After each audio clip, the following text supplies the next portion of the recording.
दोस्तों, आज हम अपनी जीवन की गवाही बताने वाले हैं। आप लोग वीडियो को पूरा देखना।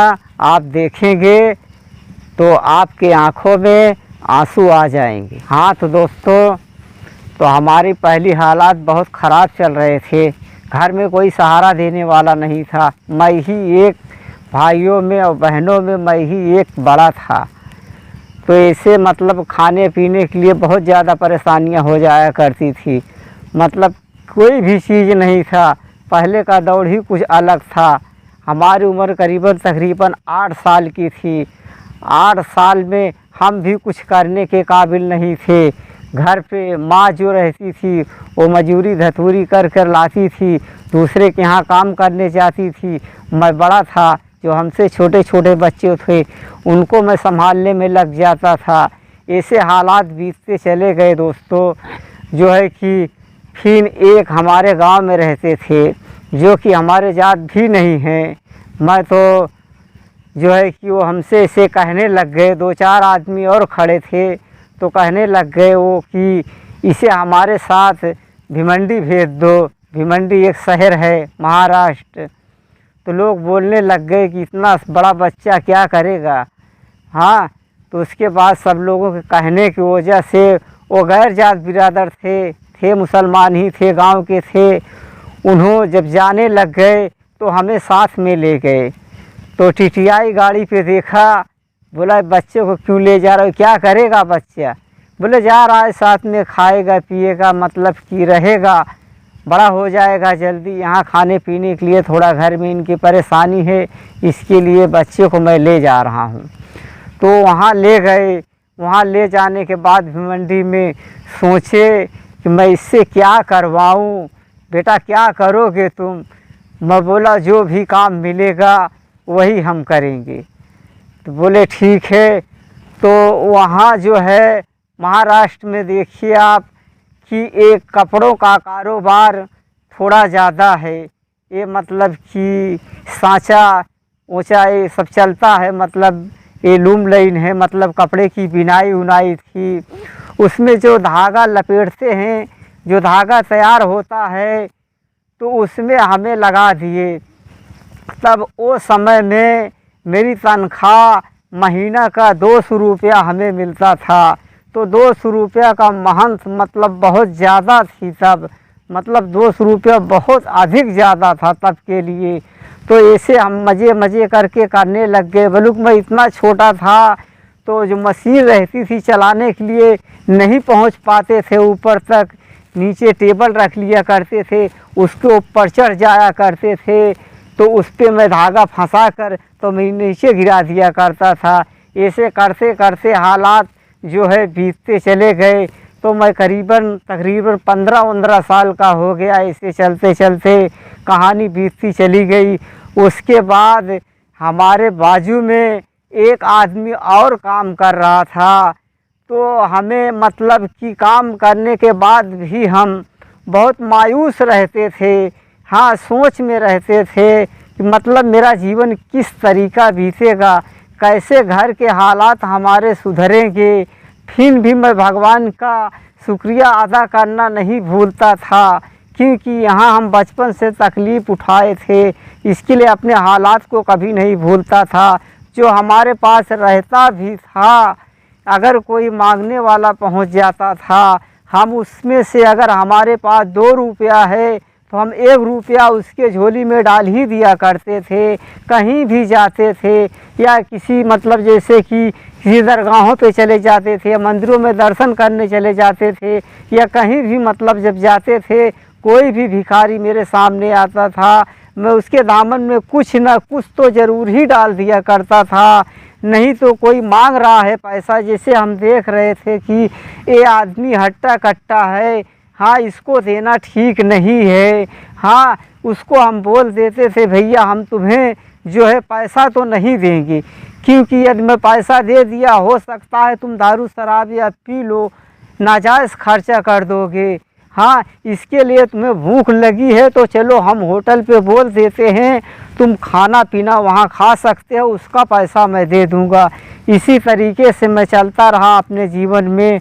तो हमारे बाजू में एक आदमी और काम कर रहा था, तो हमें मायूस जब देखता था बार बार, तो हमें बुलाया, बोला बेटा तुम क्यों बहुत मायूस रहते हो, काम धाम तो बहुत दिल लगा के कर रहे हो, तुम्हारे घर पे कोई परेशानियां हैं क्या? मैं बोला अंकल ऐसी कोई बात नहीं है, हमारे घर की हालात थोड़ा ठीक है, पहले तो बहुत ज़्यादा ख़राब थी, इसके लिए तो हमें देखते हो हम बार बार क्यों मालिक का शुक्र अदा करते हैं, वो मालिक ने हमें सब कुछ दे रहा है, ऐसा नहीं है। मैं किसी के आगे कभी हाथ नहीं फैलाया करता था, अपने मेहनत पे अपने मालिक ऊपर भरोसा करके जीवन में चल रहा था। वो आदमी बोला ऐसा करो तुम बेटा मेरे साथ में चलो, मेरे पास कोई ऐसा है कि जो तुम्हें एक सही रास्ता दे देगा। ऐसे कि फिर हम उनके साथ गए वहाँ पे, जब वहाँ ले गए तो वो गुरु से ज्ञान लिए थे, वो उनके गुरु महाराज थे। जब उनके पास हम गए, फिर उनके पावन चरणों को हम भी मतलब स्पर्श किए, छुए, उन्होंने हमें आशीर्वाद दिया। बोला कैसे आए बेटा तुम, बहुत परेशान लग रहे हो। मैं बोला बाबा ऐसे ऐसे हालातें हैं घर की। हाँ मैं यहाँ आज ही नहीं आया, 8 साल की उम्र में मैं यहाँ आया था, ऐसे ऐसे हालातों से गुज़र रहा हूँ। तो उन्होंने हमें कुछ मालिक का भजन करने के लिए ज्ञान दिया हमें, बोला तुम हमसे ज्ञान ले लो, तुम्हें हम सही रास्ता दे देते हैं, अगर उस रास्ते पे चलोगे तुम्हारे घर के हालात दूर हो जाएंगे। आज जैसे हम यहाँ बैठे हैं किसी को ज्ञान दे रहे हैं, यदि आप इस तरीका हमारे बताए हुए रास्तों पर या बेटा तुम चलोगे तुम्हें बहुत कुछ मिल जाएगा। बहुत कुछ का मतलब स्वयं तुम्हें मालिक का दर्शन होगा, क्योंकि जो गुरु से ज्ञान लेता उसे सब कुछ मिल जाता है। इसी तरीका वो गुरु हमें समझाए। हमने कहा ठीक है गुरु महाराज मैं आपसे ज्ञान लेना चाहता हूँ, वैसे भी मैं मालिक का शुक्र अदा करता हूँ, ज्ञान ले लूँगा तो हो सकता है मेरी ज़िंदगी सुधर जाए। हाँ घर के हालातों को देखते हुए हमें कुछ भी सुझाई नहीं दिया, तो हमने उनसे कहा बाबा हमें ज्ञान दे दो।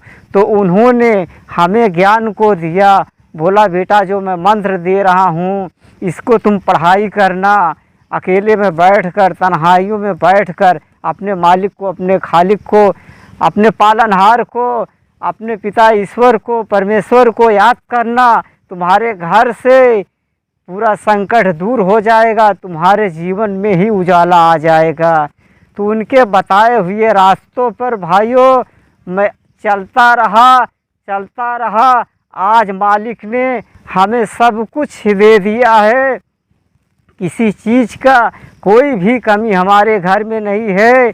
लोगों ने जब देखा कि कहा ये छोटा सा बच्चा आज देखो कहाँ से कहाँ पहुँच गया है, तब से लोगों ने हमें, राम आश्रय मेरा नाम था, राम आश्रय से लोगों ने हमें बाबा राम आश्रय बना दिया है।